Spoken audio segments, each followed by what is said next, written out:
Good morning, everybody. Happy Friday to you. Look at you. You just this close to finishing the book of Jeremiah. I mean, if you read ahead, you already finished Jeremiah. People said you couldn't do it. It's not that I didn't think you could do it. I just put it off a long time, y'all. I just did. I put Jeremiah off for a long time because I thought, man, these people just, they don't want to read 52 chapters of Jeremiah. But I'm so sorry. I underestimated you. You did it and you liked it. I liked it. I underestimated me. I liked it. I confess, I'm still putting off some other stuff too, and we're going to have to take the plunge and do Leviticus, y'all. We haven't done Leviticus yet because I'm thinking these people don't want to read Leviticus. You'll prove me wrong again. We'll read Leviticus and we're going to like it, but we're not going to do it next. We're not going to do Leviticus next, but we got to do it eventually, just like we just did Jeremiah. Jeremiah chapter 52 is the last chapter. Let's talk about it and then talk about what comes next. The book of Jeremiah ends with the story of the fall of Jerusalem. We've got little pieces of it, but Jeremiah just ends with this thunderclap of destruction, and it's appropriate. I think it's appropriate for two reasons. I think first off, you've had these oracles against the nations and these poetic descriptions of the fall of Babylon and Edom and so forth. And so here you've got just the simple account of how God punishes Judah too. So God is the Lord of all the nations. He judges all of the nations with justice and equity. And so here you see God judges his own people. God judges Judah, and it's devastating, in its detail. The second thing here, I believe, is just the vindication of Jeremiah. Jeremiah is the prophet who predicted all these things. Nobody wanted to hear it. People called him a liar. People called him unpatriotic. They said, why can't you just preach a happy sermon like all the other sermons, like all the other preachers in America? Why can't you just one Sunday show up and preach something happy? And Jeremiah says, I wish I could. I can't. This message is like fire shut up in my bones. Y'all remember all this? Nobody ever listened to him. Nobody ever liked to hear it. But at the end, we just get this final word that just illustrates the fact that Jeremiah told the truth. It wasn't popular. Nobody wanted to hear it, but it was true. All the other prophets who preached happy, happy, joy, joy, they were wrong. They were lying to you. Jeremiah told the truth. So again, nothing happy about it, but there's vindication here. Jeremiah told the truth. If you're going to tell the story of how it all comes apart, you don't want to be Zedekiah. Because you don't want, like in the story of how Jerusalem, just got flushed down the toilet. You don't want to begin with Zedekiah was 21 years old and he became the king. But the story of the final, flush comes with Zedekiah. So, way to go, Zedekiah. You'll always be known as the guy who brought it all down. Notice, we've talked about this a little bit. Notice how Zedekiah's mother is named here. I think scholars are just now catching up with the importance of the queen mother in the royal household in ancient Israel. For years now, especially with feminist critiques of Scripture, we've become very accustomed to speaking of the Old Testament, the ancient Israelite culture as being very patriarchal, but I think we're beginning to see a different kind of hierarchy to it, that there is a lot more female involvement in not just in the royal households, but in the everyday household. The Old Testament does specifically name the queen mothers of these kings, and it makes sense. The kings have multiple wives, so like you have, the queen, but the wives are typically chosen for political reasons.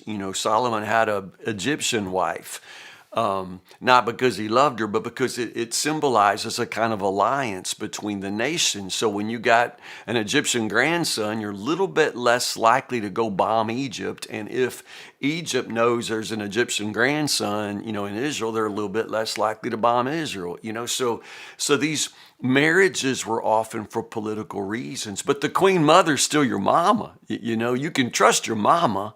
And so for that reason, the queen mother always seems to have a place of prominence in the Israelite court.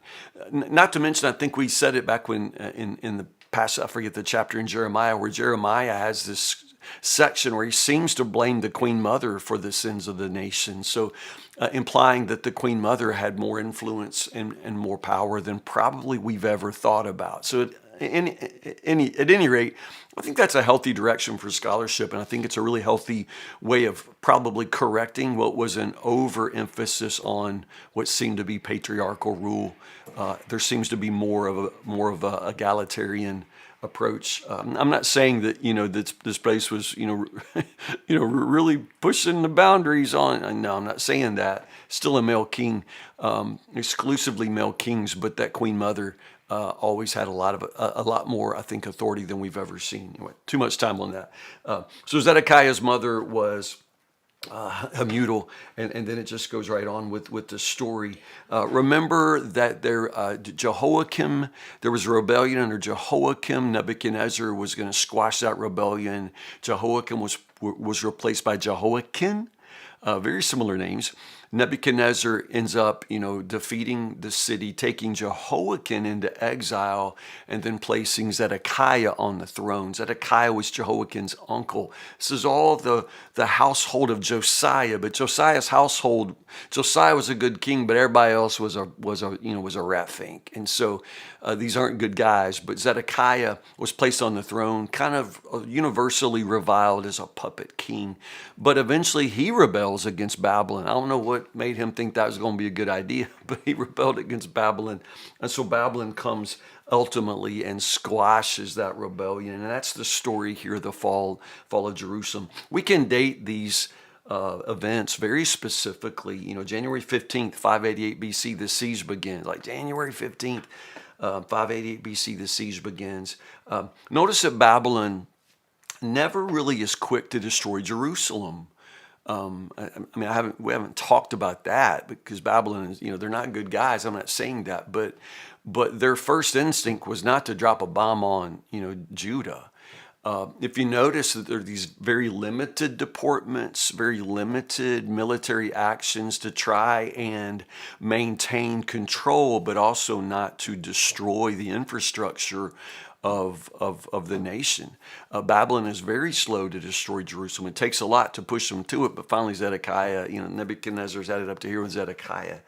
So Zedekiah is taken off, his sons are slaughtered, and that's the last thing Zedekiah sees. He's put in prison where he remains until the day he dies. That's the end of Zedekiah. The story builds in drama and impact, because next is the story of the destruction of the temple. The destroying the city and its walls, that's one thing, but the temple is the heart of the people, the worshiping heart of the people, but also the pride of the people. That's where the wealth was. That's where everything was for the people of God. And so the temple is destroyed, it's burned, and Nebuzaradan, the captain of the guard, is credited for this destruction. Everything left that was of value they took off: the bronze, the gold, the silver, the two pillars, the sea, all the bronze underneath. It's just still quite amazing wealth that's just taken off into Babylon, and they leave nothing but ash.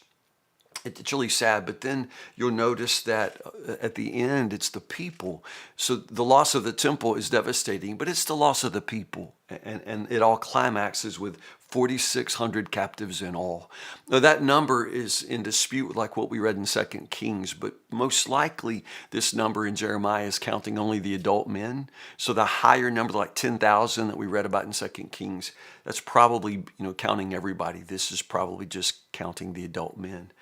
And so that's the end of the story. The people of Judah are sent into exile from their land. Again, it's the vindication of Jeremiah's horrible but truthful prophetic words. But then the book of Jeremiah ends with neither exile, nor destruction. It's an odd little addendum here, little postscript, where later on, when Nebuchadnezzar was gone and his son, evil Merodach, his son's evil, like Evil Knievel, evil Merodach, which means son of Marduk, the god of Babylon. It's reference to the god of Babylon, son of Marduk, but evil Merodach. he ascends to the throne, and for whatever odd reason, he begins to show kindness to Jehoiakim. Jehoiakim, he's still alive? Yeah, he's been in prison this whole time.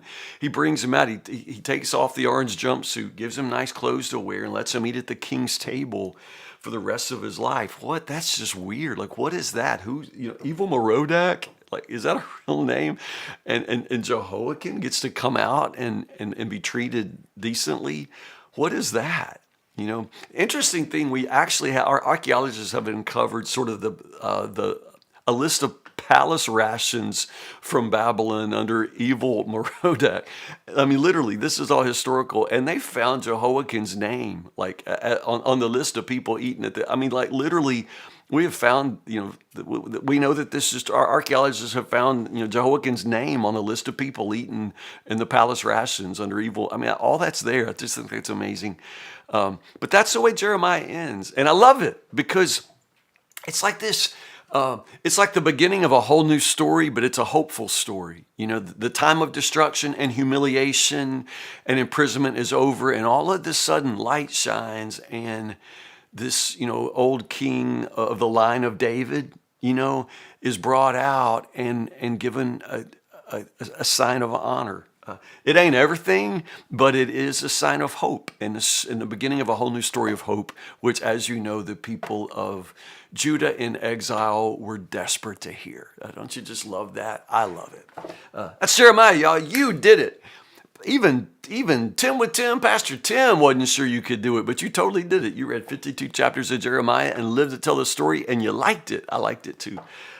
So before you gloat and get all excited about what might come next, y'all, we got to read Lamentations next. You just got to. And it ain't happy. It's still Jeremiah. He's a weeping prophet. Lamentations is apparently what he writes after it's all destroyed. So if you think he got happier, he does not get happier. Lamentations are primarily laments. But it's short. We can finish it next week, and then we'll come back and cleanse the palate with the book of Colossians. How's that? So for Monday, read Lamentations chapter 1, verses 1 to 22. They're short chapters, and there's good stuff in Lamentations. There's good stuff in Lamentations. So for Monday, we'll start Lamentations. We'll finish it next week. Then we'll start Colossians. We're going to do Obadiah. Y'all, we're about to move fast for a little while, so it's going to be good. I love you guys. Thank you for Jeremiah. I have enjoyed Jeremiah in this reading with you more than any other time in my life. I've learned more. I've enjoyed it more. And I thank you for that. I mean, your friendship, your partnership, and just reading with me every day makes me better and makes me deeper in the Word. So gosh, what you're doing for me is invaluable. I love you so much. So thank you. Have a great weekend.